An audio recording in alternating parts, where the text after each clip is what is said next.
Water world. आज हम 21वीं सदी में जीते हैं और ये कहानी है 25वीं सदी की। और यहाँ पर ये दिखाया जाता है कि सारे ग्लेशियर्स पिघल चुके हैं और अब पूरी धरती पर पानी ही पानी है। समंदर का लेवल 25,000 फीट बढ़ चुका है और जो लोग बच चुके हैं वो समंदर में तैरती हुई बस्तियों में रहते हैं। उन्होंने इस वातावरण में अपने आप को ढाल लिया है। लेकिन एक माइथोलॉजिकल थियरी है जिसके मुताबिक ओशियन के अंत में एक ड्राई लैंड है और ये सब वहां तक पहुंचना चाहते हैं। यहाँ पर एक आदमी को दिखाया जाता है जिसका नाम मैरिनर है। उसके पास एक बोट है और वो एक डिब्बे में टॉयलेट करता है, उसे एक मशीन में डालता है और वो साफ हो जाता है। उसके बाद वो उस पानी को पी लेता है क्योंकि समंदर का पानी नहीं पिया जा सकता और इस वक्त पानी की कीमत बहुत ज्यादा होती है। तभी मैरिनर को अपने सामने एक नाव दिखती है, उसमें एक आदमी होता है। मैरिनर उसे बोलता है कि दो बंजारे मिलते हैं तो आपस में सामान की अदला बदली करनी होती है। वो कहता है कि मुझे कुछ नहीं चाहिए, अभी अभी मैं एक जल बस्ती से आया हूँ, वो यहाँ से 8 दिन की दूरी पर है। तभी उन्हें दो लोग दूर से आते हुए नजर आते हैं। इन्हें स्मोकर्स कहा जाता है और ये सब लोगों को मार देते हैं और पीछे से जो स्मोकर्स आ रहे होते हैं वो उसे मार देते हैं। लेकिन मैरिनर वहाँ से बचकर निकल जाता है और वो उस जल बस्ती तक पहुँच जाता है जहाँ के बारे में उस आदमी ने उसे बताया होता है। और गेट पर पहुंचने के बाद वो उन लोगों को कुछ सामान दिखाता है। वो कहते हैं कि हमारे पास काफी व्यापारी हैं। लेकिन जब मैरिनर उन लोगों को मिट्टी दिखाता है तो वो चौंक जाते हैं और वो उसे अंदर आने देते हैं। और जब वो मैरिनर की मिट्टी को तोलते हैं तो वो 3.5 किलो होती है। इसके बदले वो उसे 62 सिक्के देना चाहते हैं। लेकिन मैरिनर कहता है कि मुझे 62 नहीं बल्कि इसके दुगने चाहिए और वो दुगने सिक्के देने के लिए तैयार हो जाते हैं। मैरिनर अपने सिक्के लेकर एक दुकान पर जाता है और वो पीने के लिए कुछ पानी खरीदता है। वहीं पर एक टमाटर का पौधा भी होता है। मैरिनर इस पौधे को खरीदना चाहता है। दुकान वाली लड़की उसे बोलती है कि तुम्हारे आधे सिक्के मुझे चाहिए और मैरिनर उसे आधे सिक्के दे देता है और उस टमाटर के पौधे को उससे खरीद लेता है। मैरिनर जिस लड़की से ये खरीदता है इसका नाम हेलन होता है और इसके साथ एक लड़की भी होती है और ये उसकी गार्डियन है। उस लड़की का नाम एनोला होता है। अब मैरिनर वहाँ से सामान खरीद कर जा रहा होता है। तभी उसी बस्ती के कुछ लोग उसके पास आते हैं और उनके साथ एक लड़की भी होती है और वो मैरिनर को कहते हैं कि तुम इसके साथ संबंध बनाओ और जब ये गर्भवती हो जाए तो तुम अपनी जरूरत का सामान लेकर यहाँ से जा सकते हो। और वो ऐसा इसलिए कहते हैं क्योंकि ये इस बस्ती का नहीं है और इनकी जो प्रजाति है, इनकी जो जीन्स है वो अब कमजोर हैं। लेकिन मैरिनर साफ साफ मना कर देता है। वो कहता है कि तुम्हारे पास कुछ भी नहीं है जो तुम मुझे दे सको, तुम लोग मर रहे हो। वो जाने लगता है।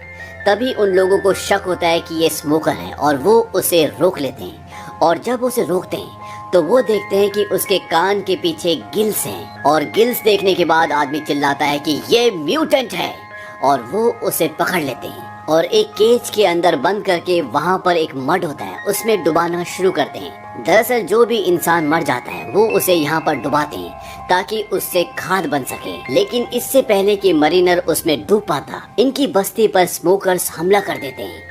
यहाँ पर एक आदमी होता है जिसका नाम ग्रिगोर होता है। ये एक इन्वेंटर है और इसके पास उड़ने वाला बलून होता है।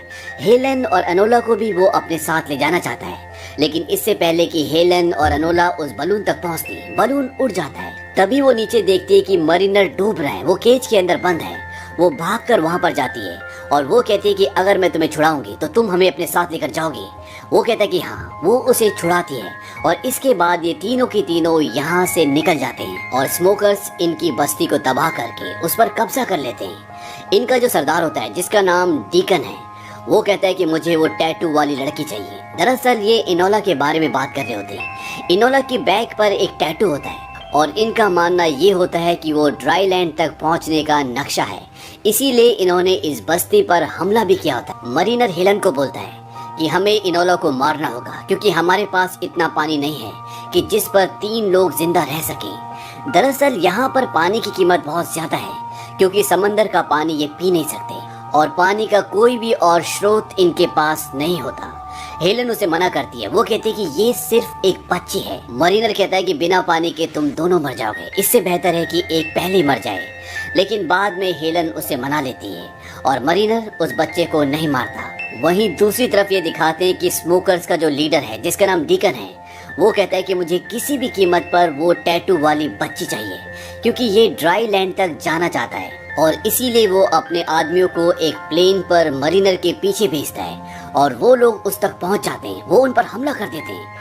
वो बोलते हैं कि बच्ची को मत मारना और वो लगातार इन पर गोलियां चलाते हैं। मरीनर बेसमेंट में जाता है क्योंकि वो अपने हथियार लाना चाहता है। ऊपर हेलन को लगता है कि मरीनर भाग गया और वहाँ पर एक गन होती है जिस पर रस्सी लगी होती है और वो उस गन से प्लेन पर हमला करती है और उसमें से एक तीर निकलता है जो प्लेन में फंस जाता है और प्लेन अब बोट के चारों तरफ घूमना शुरू कर देता है और उसके जो बड़े बड़े सेल्स होते हैं वो अब टूटना शुरू हो जाते हैं। मरीनर भी ऊपर आ जाता है और वो देखता है कि उसकी बोट अब टूटने वाली है। वो जल्दी से ऊपर जाता है क्योंकि वो उस रस्सी को काटना चाहता है जिससे वो तीर जुड़ा हुआ है जो हवाई जहाज पे अटका हुआ है और मरीनर बड़ी मुश्किल से उस रस्सी को काट देता है और वो पानी में गिर जाता है। हवाई जहाज वहां से चला जाता है लेकिन मरीनर की जो बोट है वो बहुत बुरी तरह से क्षतिग्रस्त हो चुकी है और गुस्से में आके वो हेलन के और इनोला के दोनों के बाल काट देता है और वो कहता है कि आज के बाद मेरी बोट पर किसी भी चीज को कभी मत छूना। इसके बाद ये आगे का सफर तय करते हैं और तभी इन्हें एक और नाव दिखती है। उसमें एक आदमी होता है और हेलन बोलती है कि हमें उससे बात करनी चाहिए, क्या पता उसके पास खाना हो। हालांकि मैरिनर ऐसा नहीं करना चाहता लेकिन हेलन के कहने पर वो उससे बात करता है। उसके पास एक बेशकीमती चीज होती है, वो होता है कागज, क्योंकि पूरी दुनिया जलाशय है और कागज बनना लगभग नामुमकिन है। वो वापस कर देता है लेकिन वो चाकू निकाल लेता है। वो उन्हें मारना चाहता है। मरीनर हेलन को ऊपर भेज देता है और इसके बाद मरीनर उस आदमी को मार देता है। मरीनर जानता है कि ये दोनों भूखे हैं। दरअसल वो खुद भी भूखा होता है, इसीलिए वो समंदर के अंदर कूदकर एक बहुत बड़ी मछली को मारता है और अब इन सब के पास खाना होता है। ये भरपेट खाना खाते हैं। हेलन बताती है कि मैं उसकी माँ नहीं हूँ, मैं उसकी गार्डियन हूँ और धीरे धीरे साथ रहने के बाद, बातें करने के बाद इनकी दोस्ती होना शुरू हो जाती है और मरीनर इनोला को तैरना भी सिखाता है। जहाँ वो कुछ वक्त पहले इनसे नफरत करता था, इनके साथ नहीं रहना चाहता था, अब सब ये एक दूसरे के दोस्त बन चुके हैं। इसके बाद ये नाव के ऊपर आ जाते हैं और तब ये देखते हैं कि सामने एक बहुत बड़ी नाव होती है और ये एक तरह की चौकी होती है जहाँ पर सामान खरीदा और बेचा जाता है और वो अपनी नाव को उस तरफ ले जाता है। लेकिन जब वो दूरबीन से देखता है तो वो देखता है कि उस नाव पर, उस चौकी पर पूरी तरह से स्मोकर्स का कब्जा होता है। दरअसल डीकन अपने आदमियों के साथ यहाँ पर पहुँच गया होता है क्योंकि वो इनोला को, जिसकी पीठ पर सूखी धरती का नक्शा है, उसे हासिल करना चाहता है। लेकिन मरीनर बड़ी चालाकी से, बड़ी बहादुरी से यहाँ से निकल जाता है और उसे अब शक हो जाता है। वो कहता है कि वो लोग हमारा नहीं बल्कि इनोला का पीछा कर रहे थे और उसकी पीठ पर जो टैटू है उसका मतलब क्या है। हेलन बताती है कि ये ड्राई लैंड का नक्शा है, यानी सूखी धरती तक पहुंचने का रास्ता। मरीनर बोलता है कि ये बेवकूफ़ी है, ऐसी कोई जगह नहीं है। हेलन बताती है कि जब हमें इनोला मिली थी तो उसकी टोकरी में सूखी मिट्टी थी और वो मिट्टी तुम्हारी मिट्टी से भी बहुत बेहतरीन थी, इसीलिए सभी लोगों का मानना है इनोला की पीठ में जो नक्शा है वो सूखी धरती का नक्शा है। लेकिन मरीनर बोलता है कि ऐसी कोई जगह नहीं है, तुम बेवकूफ हो जो ऐसी चीज पर भरोसा कर रही हो जो तुमने कभी देखी नहीं है, उसका कोई अस्तित्व नहीं है। हेलन कहती है कि तुम्हारे पास शीशा है और वो गाना बजाने वाला बॉक्स, वो सब कहाँ से आया, वो सिर्फ सूखी धरती पर बनाए जा सकते हैं। मरीनर बोलता है कि तुम सूखी धरती देखना चाहती हो, पानी में आओ, और वो उसे पानी में ले जाता है और एक बॉक्स के अंदर बंद कर देता है जिसके अंदर पानी नहीं जाता और वो उसे समंदर के तल पर ले जाता है जहाँ पर बहुत बड़ी बड़ी बिल्डिंग्स हैं जो पूरी तरह से वीरान हो चुकी है। किसी जमाने में यहाँ पर एक शहर हुआ करता था लेकिन अब यहाँ पर कुछ भी नहीं है और वो हेलन को ये सब कुछ इसलिए दिखाता है ताकि उसके मन में जो एक झूठी उम्मीद है वो उम्मीद खत्म हो जाए। और जब ये ऊपर आते हैं तो ये देखते हैं कि इनकी नाव पर स्मोकर्स ने पूरी तरह से कब्जा कर लिया होता है और वो इन दोनों से पूछते हैं कि इनोला कहाँ है। दरअसल इनोला उन्हें देखकर नाव में कहीं छुप गई होती है। वो कहते हैं कि अगर तुमने नहीं बताया तो हम तुम दोनों को मार देंगे, और ये दोनों नहीं बताते। हालांकि हेलन ने इनोला का पैर देख लिया होता है लेकिन फिर भी वो नहीं बताती क्योंकि वो जानती है कि स्मोकर्स पर भरोसा नहीं किया जा सकता। डीकन बोलता है कि अगर ये नहीं बता रहे तो इन दोनों को मार दो। और इससे पहले कि ये उन दोनों को मारते इनोला आवाज लगाती है, कहती नहीं, और वो बाहर आ जाती है। और अब इनोला स्मोकर्स के कब्जे में आ जाती है और स्मोकर्स का जो लीडर होता है वो बोलता है कि इन दोनों को, यानी कि हेलन को और मरीनर को मार दो। लेकिन इससे पहले कि वो उन्हें मारते वो दोनों के दोनों पानी में कूद जाते हैं। पर हेलन पानी के नीचे सांस नहीं ले सकती क्योंकि वो एक इंसान है, लेकिन मरीनर ले सकता है क्योंकि उसके गिल्स हैं। इसीलिए वो अपने मुंह से हेलन को सांस देता है और बहुत देर के बाद ये पानी के ऊपर आते हैं। और जब ये ऊपर आते हैं तो ये देखते हैं कि स्मोकर्स ने मरीनर की नाव को पूरी तरह से तबाह कर दिया होता है और इस बात से मरीनर को बहुत दुख होता है। लेकिन अब हेलन मरीनर की इंसानियत, उसकी अच्छाई से प्यार करने लगती है और ये दोनों एक दूसरे के करीब आ जाते हैं। और जब हेलन सो रही होती है तो मरीनर नीचे जाता है क्योंकि उसका वहाँ पर सामान होता है और वहाँ पर वो कागज भी होता है जो उसने उस इंसान से छीना था जो रास्ते में उन्हें एक बोट पर मिला था। और उस कागज पर एक आइलैंड का चित्र होता है जहाँ पर बहुत सारे पेड़ होते हैं और इनोला ने भी एक कागज पर उसी तरह के पेड़ का एक चित्र बनाया होता है। और मरीनर समझ जाता है कि इनोला की पीठ पर जो टैटू है वो सूखी धरती का नक्शा है, क्योंकि इनोला हर उस चीज का चित्र बनाती थी जिसे वो देखती थी। और अगर इनोला ने वो चित्र बनाया है इसका मतलब वो वहाँ जा चुकी है, वो वहीं से है। लेकिन यहाँ से निकलना लगभग नामुमकिन है क्योंकि इनकी बोट पूरी तरह से टूट चुकी है। तभी ऊपर हवा में दिखाते हैं कि वहाँ पर ग्रिगोर आ जाता है, वो आदमी जिसके पास उड़ने वाला बलून होता है, जो उस वक्त अपनी बस्ती से भाग गया था जब उनकी बस्ती पर स्मोकर्स ने हमला किया था। और वो हेलन को देखकर पहचान लेता है। वो कहता है कि अच्छा हुआ तुमने अपनी बोट जला दी, नहीं तो मैं तुम्हें कभी भी नहीं ढूंढ पाता, क्योंकि धुएं की वजह से मैं यहाँ तक पहुँच सका हूँ। और वो इन दोनों को अपने बलून पर ऊपर ले जाता है और पास ही में कुछ सर्वाइवर्स होते हैं जो उस बस्ती से भागे होते हैं जहाँ पर स्मोकर्स ने हमला किया था। और वहाँ पहुँचने के बाद मरीनर बोलता है कि मैं इनोला को ढूंढने के लिए जा रहा हूँ। और वो स्मोकर्स के बहुत बड़े जहाज तक पहुँच जाता है, वो जहाज के अंदर चला जाता है और जहाज में कई सारे लोग होते हैं और वो सब अपने सरदार डीकन से बोलते हैं कि हम कब सूखी धरती तक पहुँचेंगे। वो उन सब से झूठ बोलता है कि मेरे को नक्शे का पता चल चुका है और अब हमें यहाँ से निकलना है।